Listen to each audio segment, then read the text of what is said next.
What if I told you that one of the most important thinkers of the 19th century, a man who spent his life analyzing industrial England, couldn't speak a single word of English until he was almost 30? Yes, Karl Marx. The man who dissected the British economy literally couldn't read British economists except in French translation. And here's the strange part. He wasn't an exception.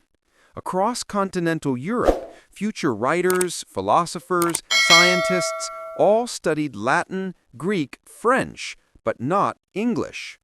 Why? Why was the language of the world's supposed leading power completely unnecessary? This single contradiction opens the door to a story far bigger than Marx, a story about forged history, global disaster, and a 19th century world that may not have looked anything like what we've been told. Today, we're going to follow the evidence and see where it leads. The Marx-Engels puzzle. Marx's closest friend, Friedrich Engels, writes in the preface to Das Kapital that between 1843 and 1845, Marx read English economists only in French. He literally couldn't read English yet. Think about that for a moment. A man studying England, living off English sources, not bothering to learn English? Why would he do that? Because in the mid-1800s, English simply wasn't important on the European continent. The major languages of educated life were still French, Latin, and Greek. This is shocking for us today, but completely normal for them. Which raises the question. If England was already the industrial leader, if its navy ruled every sea, if English units of weight and measure dominated trade, why didn't anyone bother learning the language? Something doesn't add up. Europe's elite didn't believe England was a global superpower. It's foolish to say the elites of the 19th century just didn't see the future. These people were brilliant mathematicians, philosophers, scientists. They weren't blind. And yet, English had no presence in elite European schools. Even Vladimir Lenin, a man who would later study global politics, never studied English in school. This suggests one disturbing possibility. Maybe England simply wasn't seen as the world's center. Maybe its status as a global empire in the early 1800s has been exaggerated or rewritten. And if that's true, something must have happened in the mid-19th century that radically changed the global balance of power. Rapid rise that makes no sense. Between 1800 and 1870, England went from a strong nation to the world's unquestioned leader. This wasn't gradual. It was explosive, like a player in a tournament suddenly gaining access to technology no one else had. What could cause such a jump? Not politics, not economics, not culture. Something higher, something global, something that struck every nation differently. A disaster, a collapse, a world-reshaping event that wiped out old powers and gave new life to surviving regions. If such an event took place in the early 19th century, then the continents we know today, and their political order, might be the result of a post-catastrophic world. And England, for reasons we don't yet understand, recovered fastest. The birth of a new world and a new history. Imagine Europe after a massive global disruption, famine, climate collapse, disease, volcanic winter, something that destroys old institutions. Now, imagine the British Isles experiencing less destruction and stabilizing faster. What happens? People flee there. Engineers, scientists, bankers, philosophers. London becomes the lifeboat city, the safest place to rebuild a broken world. But here's the problem. If your newfound leadership came from luck, not heritage, you can't build a lasting empire. You need legitimacy. You need a glorious past. You need a story. You need history. And if the real history doesn't match what you need, you create it. The manufacturing of British history. Enter Daniel Defoe. In the mid-1800s, exactly when England suddenly becomes the center of the world, the grave of a forgotten merchant named Daniel Defoe is rediscovered. This man, who spent his life not writing, but running factories, trading wine, and performing political espionage, is suddenly credited with nearly 500 written works. Among these, the classic Robinson Crusoe, and a complete history of pirates, including 17 famous pirates no one had ever heard of before. Convenient, isn't it? A ready-made literary figure with a life full of gaps, no descendants to object, perfect for attaching newly written old books. A ghost author. But there's one problem.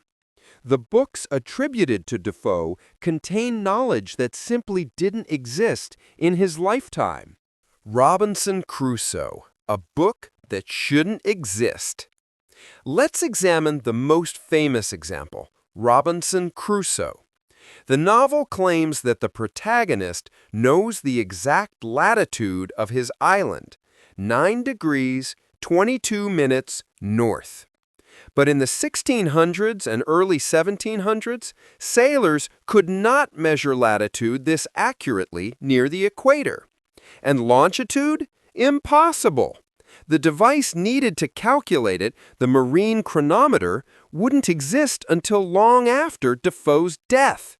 So how does a 1719 novel casually include technology from 1760 and beyond? Because the book wasn't written in 1719. It was backdated. The coordinates serve a purpose: to show English sailors as scientifically advanced centuries earlier than they were. Robinson Crusoe is less a novel and more a strategic implant to validate a rewritten maritime history. The Russian railway brochure, another smoking gun. This rewriting wasn't limited to Britain. In Russia, a brochure titled Regulations on Free Tickets for the Saratov Railway was officially printed in 1862. The only issue? The railway wouldn't exist for another 9 years.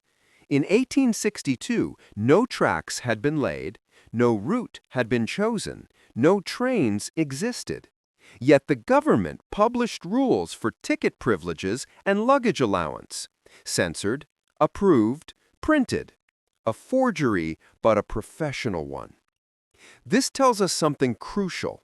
The 19th century was full of systematic historical editing across nations. But why? The goal: the 1884 Meridian Conference. All threads converge in 1884 at the Washington International Meridian Conference. The purpose?